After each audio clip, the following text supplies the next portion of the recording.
तो अपन अभी क्या करते हैं, एक नया टॉपिक है नेशनल इनकम का, वो मैं स्टार्ट करता हूँ आपको पढ़ाना।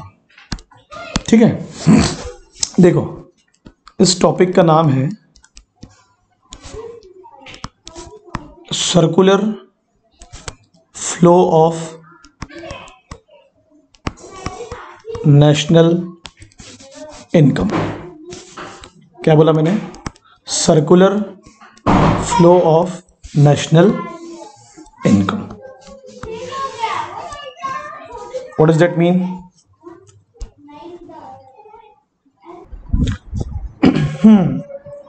तो ये जो टॉपिक है ये बहुत ही इंपॉर्टेंट है। What is that mean? एक फ्लो पढ़ेंगे हम लोग सर्कल में, जिसमें हम देखेंगे कि कैसे नेशनल इनकम फ्लो होती है डिफरेंट डिफरेंट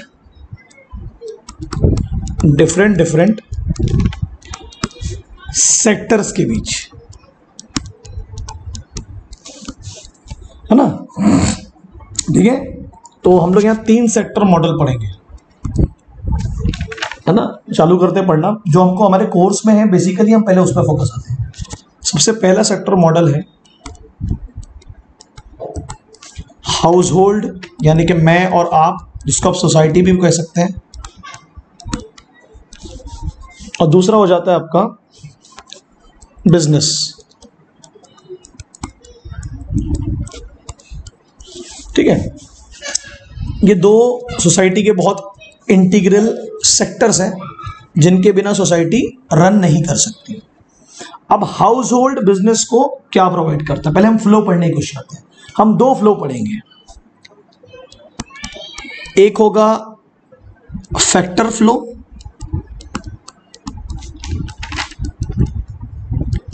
यानी कि लैंड लेबर कैपिटल का फ्लो। एक होगा सॉरी कंज्यूमर गुड्स फ्लो।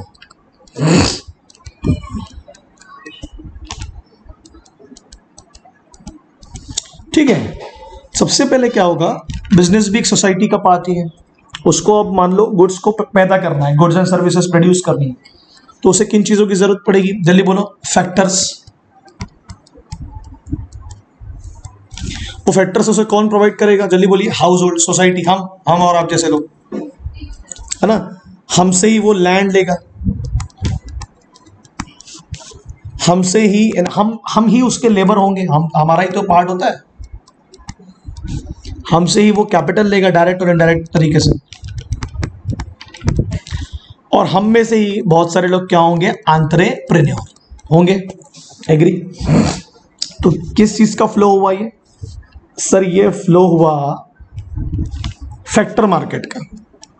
किसका हुआ? Factor market. किसके पास गया? बिजनेस के पास। बिजनेस क्या करेगा अब इससे? जल्दी बताओ। पहले तो बिजनेस इसको पे करेगा ना, पे। तो मनी फ्लो होगा, है ना? किस फॉर्म में होगा? रेंट एंड रॉयल्टी, लैंड पे। लेबर मतलब वेजेस के फॉर्म में, सही बोल रहा हूं मैं? कैपिटल मतलब फाइनेंशियल इंटरेस्ट के फॉर्म में, जहां भी पैसा, और आखिरी में क्या होता है? प्रॉफिट। किसके पास से किसके पास गई नेशनल इनकम? फ्लो हुआ ना, सर्कुलर फ्लो हुआ। सर बिजनेस सेक्टर के पास से हाउस होल्ड के पास में गई, है ना? इसको हम इनकम बोलेंगे।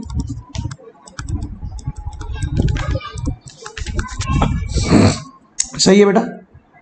अब उसी फैक्टर्स को यूज करके क्या बनाएंगे भाई साहब? जल्दी बोलो। Goods and services. सही है? किसको बेचेंगे? हाउस होल्ड को। तो पहले उन्हीं को पैसा दिया, अब उन्हीं के पैसे से खुद पैसे बनाएंगे बिजनेस वाले। तो पहले इनकी इनकम हुई, है ना? और किसका खर्चा हुआ? बिजनेस का। अब बिजनेस की इनकम होगी, किसका खर्चा होगा? सोसाइटी का, है ना? तो गुड्स एंड सर्विसेज पे अब कौन खर्चा करेगा? सोसाइटी, है ना? कंजम्पशन बोलते हैं हम उसको। क्या बोलेंगे? कंजम्पशन। बराबर है कि नहीं बराबर है? अब 2 चीजें फ्लो हो रही हैं यहां पर, मैंने ऊपर लिखा था। एक हो रहा है फैक्टर फ्लो, जो आपको आउटर सर्कल में दिख रहा है, और एक हो रहा है कंज्यूमर गुड्स का फ्लो, जो आपको दिख रहा है आउटर सर्कल में। अंदर साइड जो चीजें हैं वो है इनकम के रूप। पहले इनकम गई बिजनेस से किसके पास? हाउस होल्ड के पास। फिर इनकम जा रही है किसके पास से? हाउस होल्ड के पास से बिजनेस के पास। तो क्या मैं ऐसा लिख सकता हूं, मुझे आप बताएंगे कि जो आउटर सर्कल हैं वो शो करते हैं फैक्टर मार्केट और गुड्स मार्केट, वो दोनों का फ्लो हो रहा है, सही है बेटा। और जो इनर सर्कल है दोनों,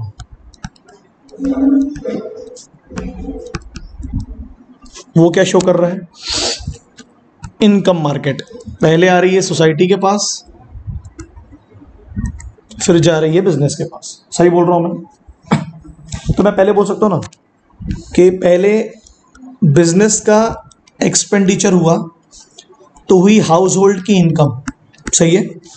फिर हाउस होल्ड का एक्सपेंडिचर हुआ क्योंकि आपके पास पैसा आएगा तो आप उसको खर्च करोगे ना, और वो सामान बनाएगा कौन, बिजनेस। तो फिर किसकी इनकम हुई, बिजनेस की। तो once expenditure another income, another expenditure once income, ये क्लियर है। तो लोगों के जेब में अगर पैसा जाएगा तो डेफिनेटली उसको वो खर्च करेंगे।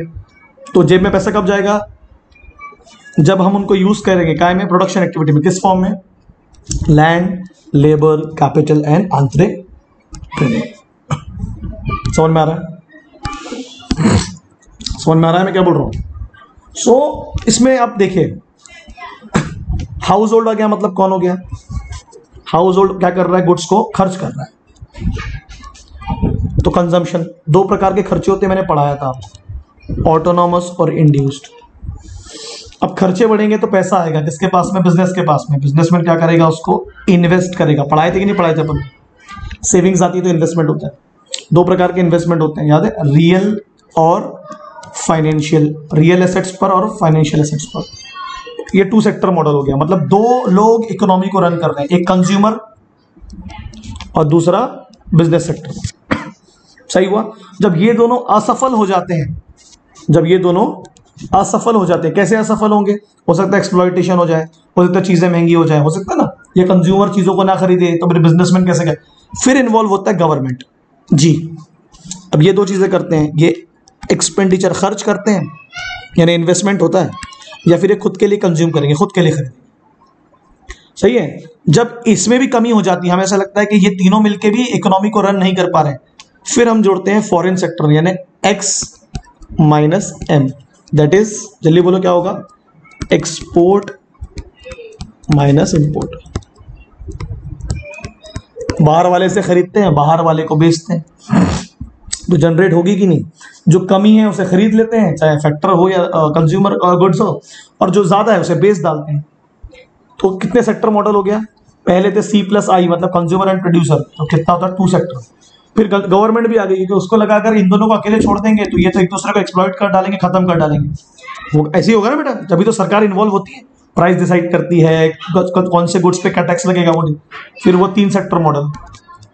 और जब फॉरेन सेक्टर को भी हमने इन्वॉल्व किया, बाहर से हम पैसा भी लेते हैं, गुड्स भी लेते हैं, बाहर बेचते भी हैं, तो हो गया 4 सेक्टर मॉडल, है ना। आपके कोर्स में सिर्फ क्या है, 2 सेक्टर मॉडल। अब आपको एक हल्का सा होमवर्क दे रहा हूं मैं, जब ये दोनों में इम्बैलेंस होता है, डिसइक्विलिब्रियम होता है, तो फिर इन्वॉल्व होती है गवर्नमेंट, है ना। गवर्नमेंट फिर डिसाइड करती है कैसे, जैसे गवर्नमेंट ने कैसे डिसाइड किया, टैक्स लगा के, टैक्स घटा के, सब्सिडी देके, ऐसे तो मार्केट चलता है।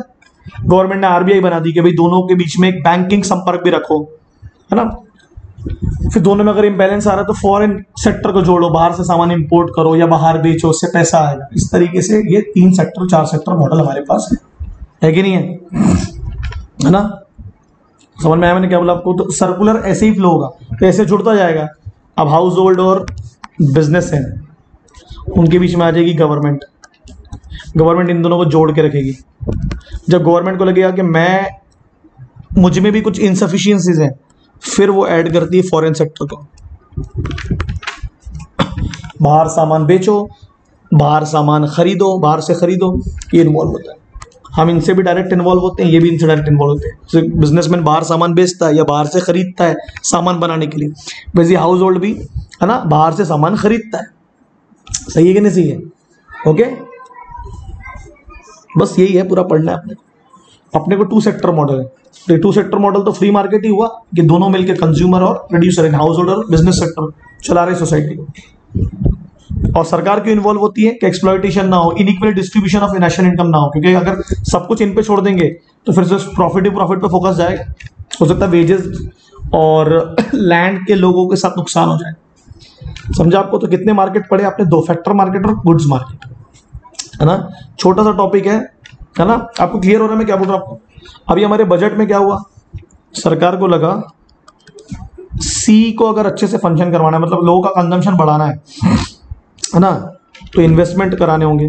अब दोनों ही नहीं हो रहा है ना, बिजनेसमैन इन्वेस्टमेंट कर रहा है क्योंकि उसके पास भी पैसा नहीं है, और कंजम्पशन कैसे होगा, क्योंकि जब प्रोडक्शन एक्टिविटी नहीं होगी तो इनकम नहीं आएगी। तो फिर सरकार को जी बढ़ाना पड़ा, और जब जी से भी काम नहीं बनेगा तो फिर एक्सपोर्ट्स करो, पैसा लाओ बाहर से, है ना। और अगर एक्सपोर्ट के बाद भी अगर आप में कुछ कमी हो रही है तो फिर जो सामान आपके पास नहीं है बाहर से इंपोर्ट करो, है ना। तो ऐसे 4 सेक्टर मॉडल आता है, ठीक है। ये X-M को हम लोग और क्या बोलते हैं, नेट इनकम फ्रॉम एब्रॉड, है ना। मतलब वो पैसा जो हमारे पास बच रहा है, बच गया तो पॉजिटिव बोलेंगे, नहीं बचा तो नेगेटिव बोलेंगे, और इक्वल रहा तो जीरो। समझा? छोटा सा टॉपिक है, इस पे आपको क्वेश्चन आ सकता है।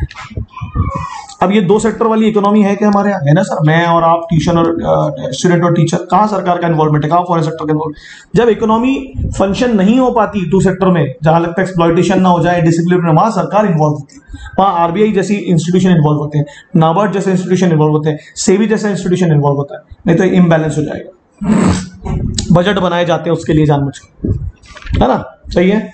ये छोटा सा टॉपिक है, ये आप लोगों को पढ़ लेना है, ओके, ठीक है। और मुझे बताना है फिर आपको समझा कि नहीं समझा। Circular flow of national income, है ना। ऑटोमेटिक, अगर आपको देखो सिंपल है, अगर आपको इनकी इनकम बढ़ानी है तो या तो रोजगार के मौके पैदा करो या सरकार इन पे डायरेक्ट खर्चा करे, क्योंकि इनके पास पैसा आएगा तो ऑटोमेटिकली ये लोग गुड्स एंड सर्विसेज खरीदेंगे और उसका बिजनेस सेक्टर को भी फायदा होगा, ठीक है। तो वीडियो देखिए और बताइए मुझे समझा क्यों, ठीक है बेटा।